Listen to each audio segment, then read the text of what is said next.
హాల్లో నిలబెట్టి నువ్వు మేము ఇచ్చిన ఆర్డర్ ఇంప్లిమెంట్ చేయలేదు కాబట్టి జైలుకు పంపించిన సందర్భాలు ఉన్నాయి. పనిష్మెంట్ జైలుకు కూడా పంపించిన సందర్భాలు ఉన్నాయి. ఒక దుర్మార్గుడి పాలనలో అధికార యంత్రాంగం ఏ విధంగా నిర్వీర్యమైపోతుంది, అధికారులు కూడా మానసిక క్షోభ ఏ విధంగా అనుభవిస్తారో చేయని తప్పుకి. వీళ్ళు చెప్పారు నువ్వు అపోజ్ చేయమని, నువ్వు డబ్బులు ఇవ్వద్దని, ఇవ్వలేమని. వీళ్ళు ఇవ్వలేకపోయారు. వాళ్ళు డైరెక్షన్ ఇచ్చారు, ఆ డైరెక్షన్ ఫుల్ఫిల్ చేయలేకపోయారు. అప్పుడు ఏం చేశారు కోర్టు? ఎవరైతే కన్సర్న్ ఆఫీసర్ ఉన్నాడో ఆ ఆఫీసర్ని కంటెంప్ట్ కింద జైలు పంపిస్తున్నారు, పనిష్మెంట్ ఇస్తున్నారు. అంటే ఎక్కడికి పోతున్నాం? అదే అడ్మినిస్ట్రేషన్ చేసినటువంటి దుర్మార్గమైన పాలన. ఒకటి రెండు తప్పులుంటే కరెక్ట్ చేసుకుంటాం. ఇన్ని తప్పులు ఎట్లా కరెక్ట్ చేస్తారు దేశ? నెక్స్ట్ ఇంకొక పక్కన ఇది ఎందుకు ఇవన్నీ వచ్చాయనికి ఒక చిన్న ఉదాహరణ మీకు. ఎప్పుడు కూడా క్యాపిటల్ ఎక్స్పెండిచర్ చాలా ముఖ్యం. ఆదాయం రావాలంటే రెవెన్యూ ఎక్స్పెండిచర్ కంపల్సరీగా ఉంటుంది. జీతాలు ఇవ్వడం, లేకపోతే వెల్ఫేర్ ఇవ్వడం, ఇవి ఇవ్వాలి. బ్యాలెన్స్ అనేది ఇంపార్టెంట్. అక్కడే క్యాపిటల్ ఎక్స్పెండిచర్. ఈ క్యాపిటల్ ఎక్స్పెండిచర్ మీరు చూస్తే దగ్గర 5 ఏళ్లలో 2014-19 కంటే 60% తగ్గిపోయింది. 40% ఖర్చు పెట్టే పరిస్థితికి వచ్చారు. 40% ఖర్చు పెట్టారు కాబట్టి ఆదాయం తగ్గిపోయింది. ఓసారి గ్రోత్ నేను మొన్న కూడా మీకు చెప్పాను, 1% గ్రోత్ వస్తే 15,000 కోట్ల రూపాయల ఆదాయం అదనంగా వస్తుంది. 5% పెంచుకోగలిగితే 75,000 కోట్లు వస్తుంది. నిన్న కేంద్రం 15,000 కోట్ల రూపాయల అప్పు కానీ ఏదైనా కానీ మన అమరావతికి ఇస్తే మనం సంబరపడిపోయాం, మనం సంపాదించుకోలేక. ఇది ఒక ఎగ్జాంపుల్ ఇది. అందుకే ఈరోజు మీరు చూస్తే తెలంగాణ, ఆంధ్రప్రదేశ్ రెండు కూడా విడిపోయినప్పుడు కొన్ని డిసడ్వాంటేజెస్ ఉన్నా 18-19కి బ్యాలెన్స్ చేయడానికి ముందుకు పోయాం. ఈరోజు అందుకోలేనటువంటి డిస్టెన్స్కి వెళ్ళిపోయాం. 5 ఏళ్లలో జరిగిన డ్యామేజ్, అక్కడ జరిగే అభివృద్ధి వల్ల మొత్తం దెబ్బతిన్నాం. ఈరోజు మీరు ఇక్కడ చూస్తే ఒక్క వాటర్ రిసోర్స్లో 14-15-19లో 45,000 కోట్లు పెడితే 20,000 కోట్లు కూడా పెట్టలేదు. ట్రాన్స్పోర్ట్, రోడ్స్ అండ్ బిల్డింగ్స్ 8,808 కోట్లు పెడితే వీళ్ళు పెట్టింది 1,300 కోట్లు. అందుకే ఏ రోడ్డు చూసినా గుంతలు, రోడ్డు మీద ఎక్కడా మట్టేలేదు 5 ఏళ్లలో.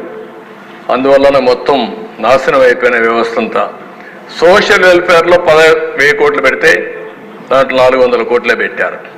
Women, child, differently abled and senior citizen 357 కోట్లు పెడితే 186. ఇన్ఫర్మేషన్ టెక్నాలజీ, ఎలక్ట్రానిక్స్ అండ్ కమ్యూనికేషన్కి 289 కోట్లు పెడితే ఒక్క పైసా పెట్టలేదు. ఇండస్ట్రీస్ అండ్ కామర్స్ 1142కి 965. ట్రైబల్ వెల్ఫేర్ 609కి 229. ఇన్ఫ్రాస్ట్రక్చర్ అండ్ ఇన్వెస్ట్మెంట్ 732కి 372. అంటే క్యాపిటల్ ఇది వచ్చినప్పుడు ఆ హెడ్స్లో క్లాసిఫికేషన్ ప్రకారం పెట్టాం. ఇంకా కొన్ని మిస్ అయి ఉంటాయి, అవి కూడా కరెక్ట్ చేసుకోవాలి. ఓవరాల్గా మేజర్ హెడ్స్ ఇక్కడ చూపించడం జరిగింది. నెక్స్ట్ ఇది ఒక డిపార్ట్మెంట్ మీకు చూపించాం. వాటర్ రిసోర్స్ డిపార్ట్మెంట్లో సాగునీటి ప్రాజెక్టులో 14-19, 19-24కి 57% తగ్గిపోయింది. అంటే 47,500 నుంచి 20,700 పడిపోయింది. ఒక్క ట్రాన్స్పోర్ట్, రోడ్స్ అండ్ బిల్డింగ్స్ 85% తగ్గిపోయింది. అంటే 8,800 నుంచి 1,300కు పడిపోయింది. అందుకే ఇన్ఫ్రాస్ట్రక్చర్ ఎప్పుడు దెబ్బతింటుందో ఆటోమేటిక్గా అభివృద్ధికి కూడా సెట్ బ్యాక్ వస్తుంది. అదే ఈ రాష్ట్రంలో జరిగింది.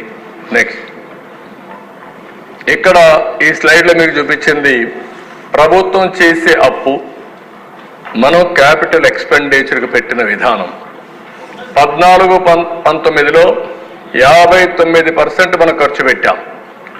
ఎప్పుడైనా సరే 1,35,106 కోట్ల రూపాయలు అప్పు తీస్తే 79,900 మనం ఓన్లీ క్యాపిటల్ ఎక్స్పెండిచర్ పెట్టాం. వీళ్ళు అప్పు తీసుకొచ్చింది 3,06,606 కోట్ల రూపాయల రికార్డులు చూపించారు. క్యాపిటల్కి పెట్టింది 69,117 కోట్లు అంటే 22.54% తగ్గిపోయింది. ఆ వ్యత్యాసం మీరు చూసినప్పుడు 100 రూపాయలు మనం బారో చేస్తే 59 రూపాయలు ఖర్చు పెట్టాం. వాళ్ళు 100 రూపాయలు బారో చేస్తే 22 రూపాయలు ఖర్చు పెట్టే పరిస్థితికి వచ్చారు. దీనివల్ల ఆ వ్యత్యాసంతో ఇది ఒక విషియస్ సర్కిల్గా తయారయ్యే పరిస్థితికి వచ్చింది. నెక్స్ట్ ఇక్కడ మీరు చూస్తే ఒక ఐడియా వస్తుంది ఏ విధంగా ఒక డెట్ ట్రాప్, ఒక విషియస్ సర్కిల్ ఫైనాన్స్లో మనం మొత్తం క్రైసిస్లో పడ్డామో ఇది ఒక ఉదాహరణ. హై డెట్ సర్వీసింగ్ 9,74,000కి రాను రాను వడ్డీ కూడా పెంచారు.